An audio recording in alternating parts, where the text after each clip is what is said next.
I'm here with the Chief Executive of ECNHC, that is Charles Ellinas. Charles, thank you so much for taking the time to join us. Thank you. You're looking at the market in Cyprus and really examining the lay of the land, so to speak. A very exciting area at the moment, tremendous potential there. Will you bring us up to date with that potential and what's going on in Cyprus? Well, as you know, a couple of good discoveries have been made. One was Aphrodite, made in 2011 with 4.5 TCF. Another one was made more recently this year by Eithne Calypso with about 6 to 8 TCF. But the big prospects are still to come. A lot has been said about how to develop and explore these gas fields, but they're a bit too small to justify commercially their exploration at the moment. And on top of that, as you know, we still have the political issues, the Cyprus problem. Despite attempts made to negotiate a solution, especially last year in Switzerland, which were very promising, it didn't happen. There are possibilities this month in New York at the United Nations that something may come out of it again.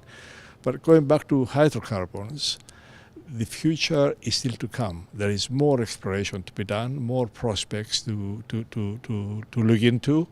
But of course, even that is under threat because of the unresolved Cyprus problem.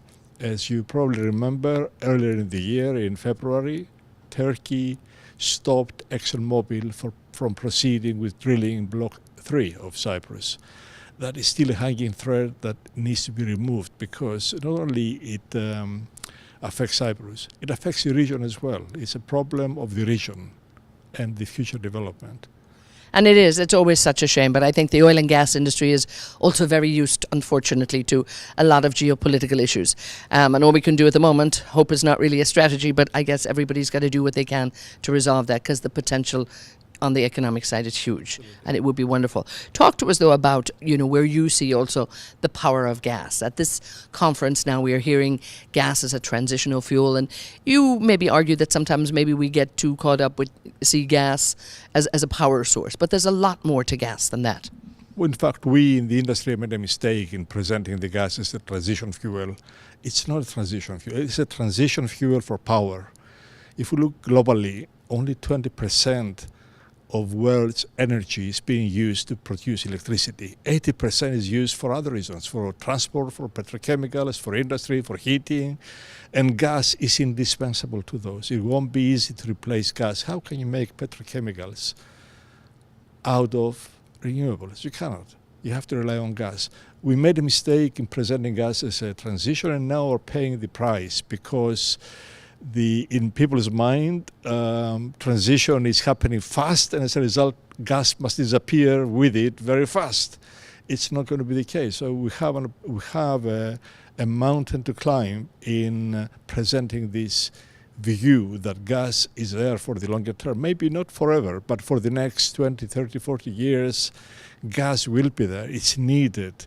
We need to regain that public confidence, because if we don't, this license to operate may disappear from us because it's happening. Everything is happening in a way that has nothing to do with the industry itself. It has to do with public perceptions. If public perceptions continue the way they are at the moment, the fossil fuels will suffer as a result. Gas will go with them, and investment will dry. And as a result, the future of gas will be threatened, to the detriment of the world. Because if you, in an article I wrote recently, I said that if everything happens too fast, it will cause havoc. How can you run the world purely renewables? You cannot. It's not possible. So we, in the industry, have an obligation to redress that balance and present gas as a fuel needed for the longer term for the reasons I mentioned before. Absolutely. I think you have a hugely valid point there. When we look at Gastech 2018 and we look at maybe all of the conferences, this is really where there's a platform where the industry probably needs to step up and actually maybe deliver a stronger message. How have you found the Gastech 2018, and do you think this can be maybe the starting point to spread this message and take back control and maybe also involve the media a bit more? It is an important conference and exhibition. It's the biggest in the world. It's a good place to start from. This message hasn't come strongly from other conferences. It needs to come out here. Some of the presentations I heard make this point.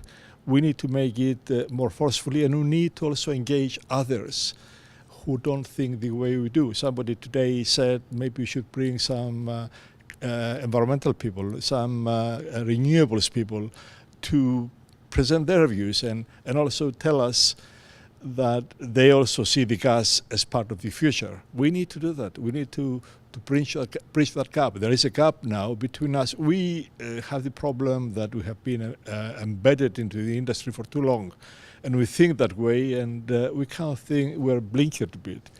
We need to look at the rest of the world now and realize that we need to justify our existence. We didn't think we need to, but we need to justify our existence. And we can do it. It's not a case that we have something to sell. We just need to find a way to sell it.